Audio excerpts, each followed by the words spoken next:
Welcome to Sun Village, a place where nature offers its finest gifts, and travelers from all around the world come to enjoy the peaceful mountain atmosphere. The streets are lined with stalls selling local specialties, creating a beautiful scene that hides the dark secrets of a young man named Min who lives here. Min owns the most popular stall in the village, famous for what he calls wild forest honey.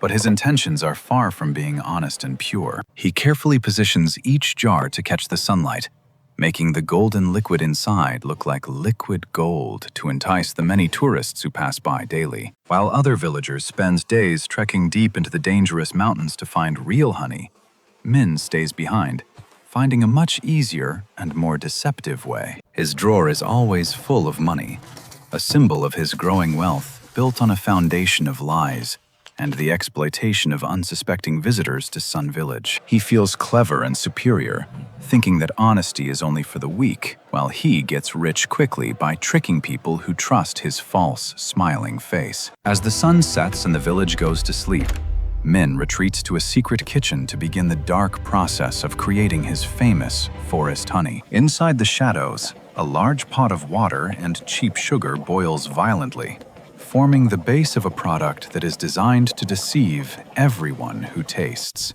The heat in the kitchen is unbearable, but Min doesn't care about the discomfort, as long as his profitable scheme continues to remain hidden from the world. He adds artificial coloring and dangerous chemicals to the mixture, watching as the clear sugar water transforms into a rich, deceptive golden color that looks real. The transformation is chillingly perfect.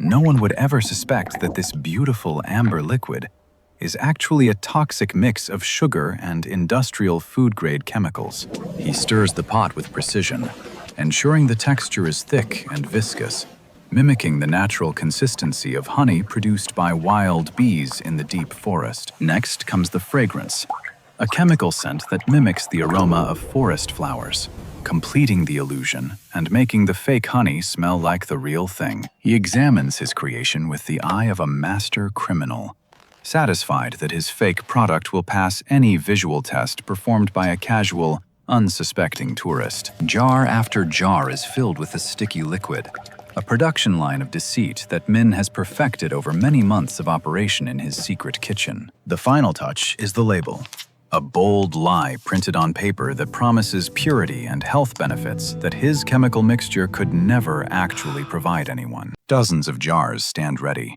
a silent army of lies waiting to be sold to the next group of visitors who come seeking the gifts of nature. He feels invincible, believing that his cleverness will always keep him ahead of the law and the honest people who work hard for their daily bread. Min extinguishes the light, but the darkness of his actions remains, setting the stage for a chain of events that he will soon come to regret deeply.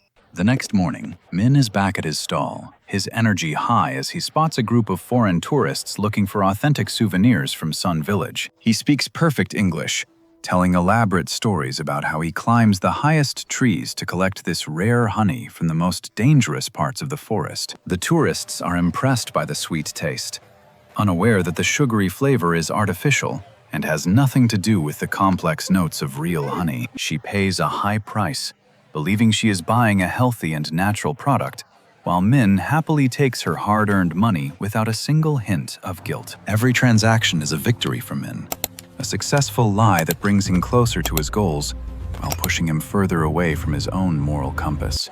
He laughs to himself, thinking about how easy it is to fool people who are looking for goodness in a world where he sees only profit. An old man, who has lived in the village for 80 years, stops and looks at the honey, sensing that something is not right with the product. He knows the true color and smell of forest honey, and he sees the greed in Min's eyes, but he remains silent, waiting for the truth out. Min ignores the old man, choosing to focus on his next sale, rather than facing the quiet judgment of someone who knows the value of real honesty. The crowd grows larger, fueled by the false stories and the attractive packaging, making Min the most successful but most dishonest merchant in the entire mountain village. His wealth accumulates rapidly, allowing him to buy things his neighbors could only dream of, all built on the sugar-coated lies he tells every single morning. But honesty is expensive, And Min forgot that every lie has an expiration date.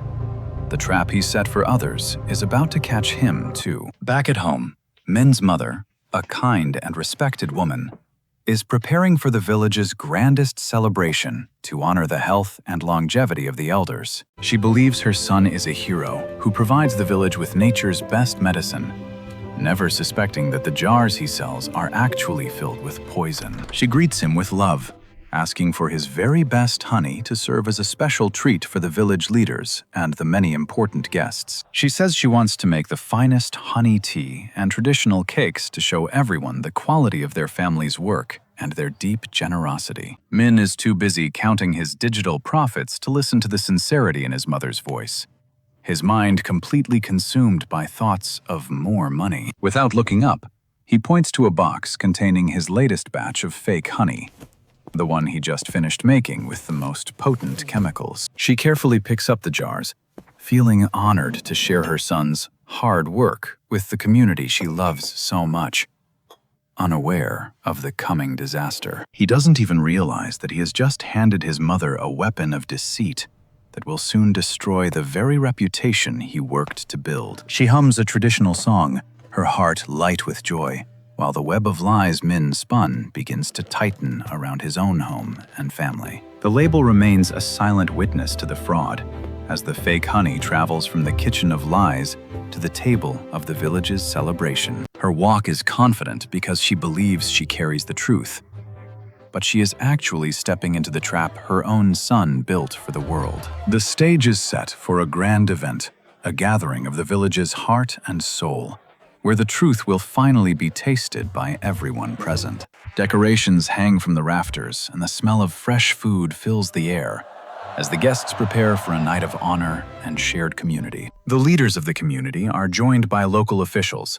all eager to sample the famous forest honey that has brought so much fame to Sun Village. The mother pours the honey generously, her hands moving with care as she prepares the special beverage that is supposed to bring health to the elders. Every cake is coated in the deceptive sweetness, a feast for the eyes that will soon turn into a nightmare for the stomach of every guest. Laughter echoes through the hall as the feast begins, everyone enjoying the food and the company, completely unaware of the chemical cocktail they are consuming. Among the guests is a food safety expert, whose refined palate immediately detects something unusual and artificial in the supposedly natural and pure mountain honey. He recognizes the chemical aftertaste and the lack of complex floral notes, his suspicion growing as he watches the others continue to eat and drink. The first signs of trouble appear as a guest feels a sharp pain, the toxic combination of sugar and chemicals beginning to react in her system. Confusion turns to panic as person after person begins to feel sick,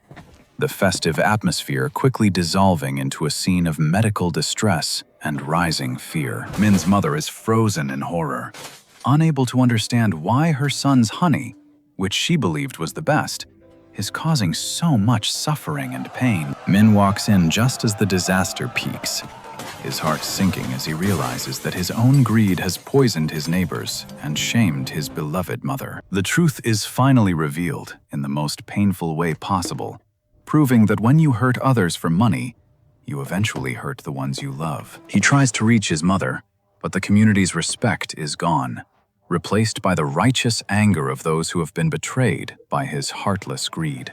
Authorities arrive quickly to investigate the source of the mass illness, their focus immediately turning to the attractive jars that promised health but delivered harm. Evidence is collected, and the truth is laid bare. There is no hiding anymore behind clever stories or well-printed labels in the face of the law. The high price of his lies is finally being paid, as Min is taken away from the village he once thought he could rule with his deception. His stall is closed forever, a dark reminder to everyone that success built on dishonesty is fragile and will eventually crumble under the weight of truth. The greatest victim is his mother, whose heart is broken not just by the public shame, but by the loss of the son she thought she knew. Trust takes a lifetime to build, but only a moment to destroy. And Min has lost the most valuable thing any man can own: his reputation. The rain washes over the village, a symbol of cleansing, and the hard lessons learned by a community that was almost destroyed by one man's greed. In the silence of his consequences, Min finally understands that true wealth is not found in a safe full of money, but in an honest heart. Let us remember these words. Greed is a bottomless pit that never satisfies, while being honest is the only path to finding true and lasting happiness. Every lie is a trap we set for ourselves, and every action has a consequence that will eventually find its way back to our own front door. Be honest to be happy. Remember that the truth may be hard to find, but it is always the sweetest gift you can give to others.